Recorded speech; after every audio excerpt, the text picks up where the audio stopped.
வாங்க இன்றைக்கி வல்லாரைக்கீரை பொடியில் சாப்பாடு எப்படி கிளறதுன்னு சொல்கிறேங்க. நான் அதுக்கு 4 ஸ்பூன் வல்லாரைக்கீரை பொடி எடுத்து வச்சுருக்கேங்க.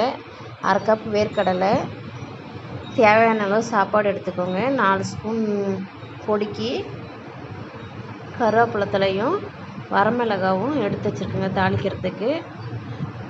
கடலப்பருப்பு, கடுகு, ஜீரகம் வச்சுருக்குங்க. நான் அந்த பொடியிலேயே பெருங்காயம், பூண்டு இதெல்லாம் போட்டிருக்கிறதால அதெல்லாம் நான் இப்போ போடலைங்க.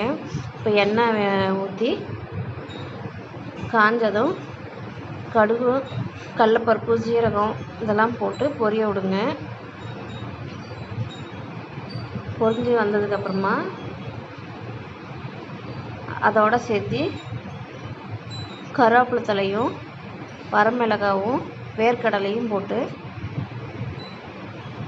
நல்லா வறுத்துருங்க. அதுலேயே வேர்க்கடலையை இப்போது வேர்க்கடலையை வறுத்ததும் அதிலையே பொடியை போட்டு கொஞ்சம் வறுத்து விடுங்க. இப்போ வறுத்து விட்டதும் சாப்பாடு எடுத்து கொட்டி கிளறிக்கோங்க. இது பசங்களுக்கு ஞாபக சக்திக்கு நல்லதுங்க. படிக்கிற பசங்களுக்கு இதை செஞ்சு கொடுங்க. லஞ்ச் பாக்ஸுக்கும் போட்டு கொடுக்கலாங்க. நம்ம கீரையாக துவையலாவோ இந்த மாதிரி செஞ்சு கொடுத்தா சாப்பிட மாட்டாங்க. இந்த மாதிரி லஞ்ச் பாக்ஸுக்கு கட்டி கொடுங்க, விரும்பி சாப்பிடுவாங்க.